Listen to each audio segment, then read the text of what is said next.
Hey guys, I'm back here and I kind of just want to go over a little, I guess you'd say a trick. It's not really a trick, it's just kind of what you're taught. But what I want to go over is with hammer and dollies. I'm in the process of making this and I'll show it here in a minute. But I've been using my hammers, and a lot of people think a hammer is a hammer. We're not framers. We don't hold the hammer out here and beat on a panel. If you ever go and buy hammers like at the flea market or swap meet or something like that, you'll find out the way that the old timer used these hammers. And that's where you know, if you kind of look at them real good, you'll notice that up here, real close to the hammerhead, is usually where it's wore out. The wood will be chafed and hammered on and stuff like that.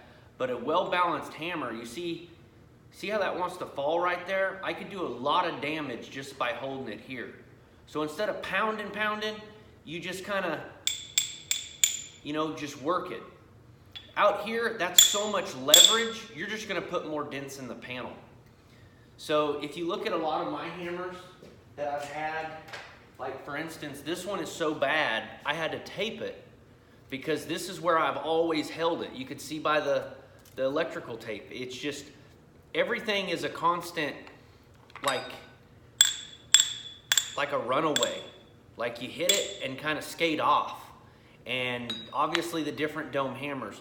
A flat hammer, if you're not used to a flat hammer, the problem with the flat hammer is if you don't hit it perfectly square to the sheet metal, you'll catch an edge and you'll put a ding in it.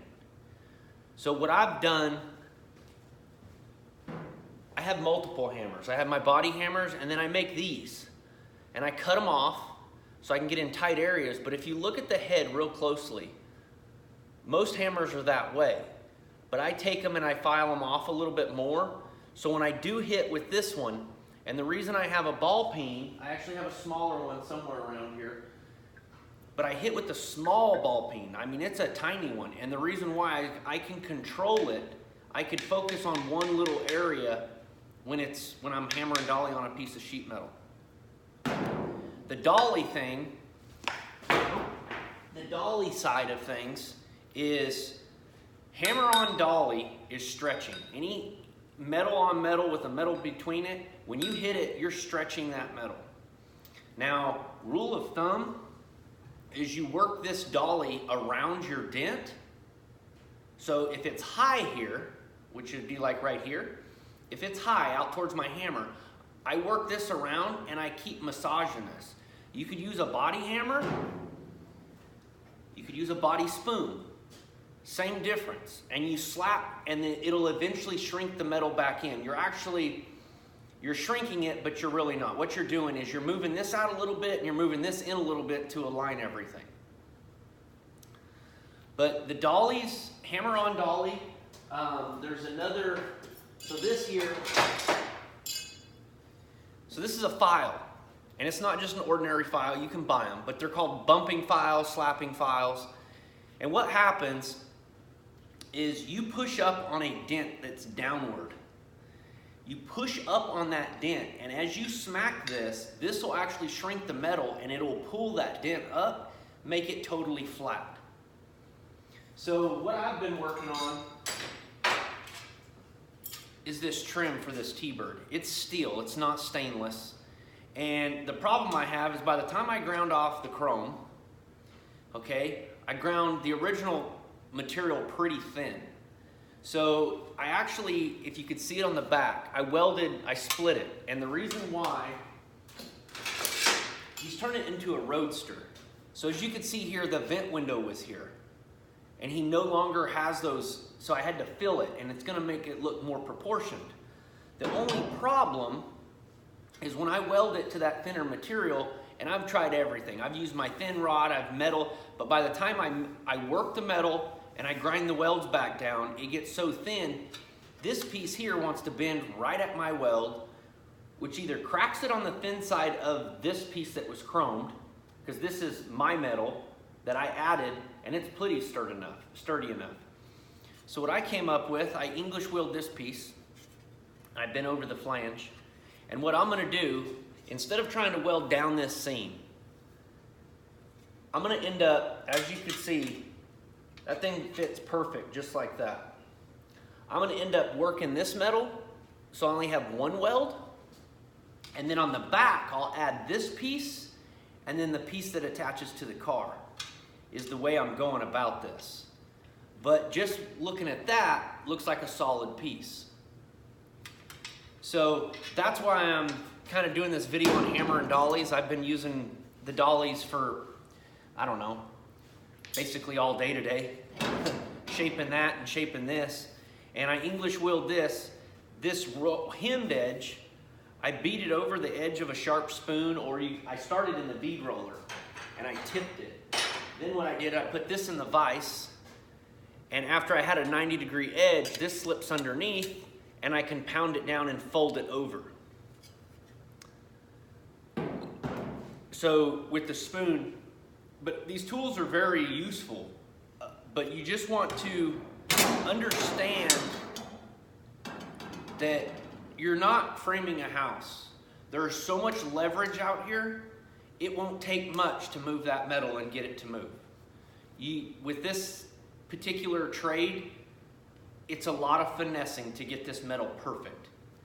Like what I've shown you in the past. When you want that metal straight, very little body filler, it's finessing. It's hammer on dolly, hammer off dolly. When you get it close with this, then you move to the spoon. And the spoon, it covers more area instead of just focused on the size of the hammerhead.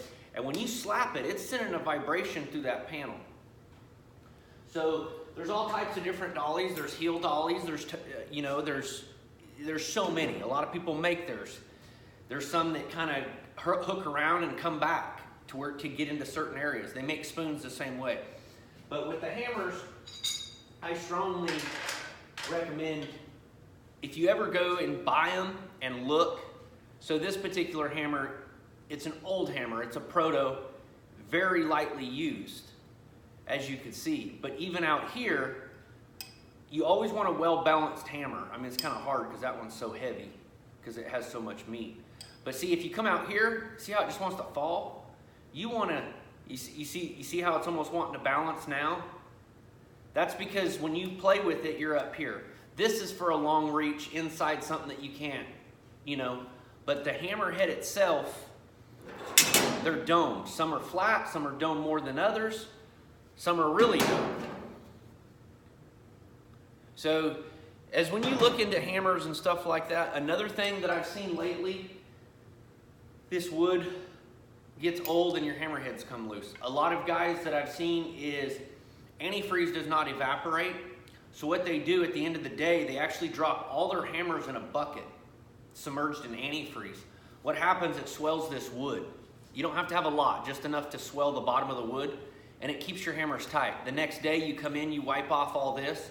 Antifreeze has a corrosion inhibitor in it. So you just wipe all this off, but this will stay swelled up so your hammerheads stay tight. I haven't been doing it.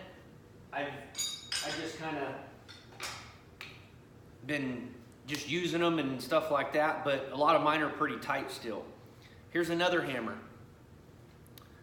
You can see here it's been chafed, it's been hit on, it's been everything, but the wear, I don't know if you guys can see that in the camera, but look at the wear. That's strictly from an old timer's hand just beating on it. And that's what I wanted to share with you guys. So when you guys are looking into like tools and stuff, Proto is an old name. There's a bunch of names out there. I do have a cheap one from Harbor Freight that's a fiberglass handle and stuff like that. But your good hammers are gonna be hard to find and they're really expensive. So when you go to find a hammer, you definitely wanna know who's used it. And if you pay attention to detail, you'll know the old timer that used it before you was probably pretty good at his craft if he held it down here, because he knew how to finesse the metal. Very seldom do you see a handle worn out back here. It's all from the halfway point forward, Because if I need a little bit more leverage, I'll drift back a little bit. But for me, it's all your preference, but for me, I like to hold it with one finger on it. And to where if I need to add a little kick to it, I could just use it in my wrist and let my finger kind of push the head down. But I kind of want to share that with you with these hammers. An anvil's always kind of nice. It's like a big anvil, and that's what I've been kind of shaping that panel on a little bit to beat over that edge and hold it for me. But my biggest deal that I can teach any of you guys is this is old school, really old school. And if you could learn this particular method, the planishing hammer that I'm building in the background takes away a lot of this. Because when I go to weld something, after you weld it, you've got to planish it. You've got to stretch that metal back out because it shrinks. That's when your hammer on dolly directly on the weld. And then you kiss it and you keep knocking that weld down and you keep hammering. You don't want to go too far because then you'll overstretch it. But you want to get that metal as flat as possible. You'll have some side pieces that, like on each side of the weld where it's low, that's where if you could push up on this, the slapping file or the bumping file will work. Or you could use a hammer like this on the back side if you can get to it and focus on that low spot and only work that low spot back up. So I hope this video is kind of informational to you guys. I know you guys are out there. If you guys, some of you guys are trying this for the first time, it could drive you nuts, really. But if you know the principles of the metal, and most hammers, you want to kind of get the same shape of the dome of the head to the panel. Not necessarily so much, but it's nice to have. But like I've always liked the little slightly dome ones because you can kiss the panel and kind of bounce off of it, check it, and keep doing it. But they make all types. They make goofy shaped ones. They make ones to get in areas that you probably never thought of. So don't drive yourself crazy. It takes time. You're not gonna pick this trade up overnight. But the metal it can only do so many things. So if you're not getting the result of hammer on dolly and you're getting an oil can and you want to get the oil can out, try to reverse yourself. We'll say instead of hammer on dolly is stretching, work the dolly around it and shrink the inside. A lot of times, like with this pointed hammer, if body filler is an option and you can do it, you can almost ding it and it'll move it the other way. Like if it's just a dent, and it almost kind of shrinks it at one point, and then you can hammer it back out and smooth it out. But it's definitely it's a learning curve and it's a learning process. You're not, like I said, you're not going to learn it overnight. But I hope that you guys kind of take this video and maybe start using your hammers just a little bit different, and you'll notice you'll probably get better results. You're not building a ship. You're not working with 1/4-inch plate iron and taking a sledgehammer and trying to beat the dent out. You know, you're messing with really thin metal that it wants to move as soon as you lean up against it. So for you to get a dent out, you've got to be patient and work it. And the patience is there. The more that you do it, the more it'll start coming faster and faster and faster. But I hope this video was inspirational to you guys to go out there and try something new. If you guys have any questions, go ahead and shoot them over to me, and I'll be more than happy to answer them. There's other metal tools, obviously, you know, like body files and stuff like that, that helps you find your high spots and your low spots, but that'll have to be in a different video. I just wanted to go over the hammers with you. But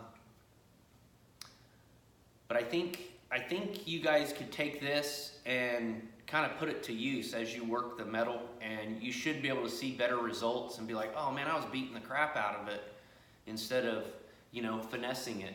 But that's all this metal is. It's a finesse game. And if you want to master it, you've got to finesse it. So shoot me some comments. And I will be posting some more videos. I'm trying to think of other stuff that I'm doing. I'll probably do this molding. That'll be on another video that you'll be able to see me kind of finish metaling it and stuff like that and fitting it on the car. But go over and, like I said, shoot me a comment. I'll reply to you guys, and if you guys want to see more of something else, let me know, and I'll see you guys later.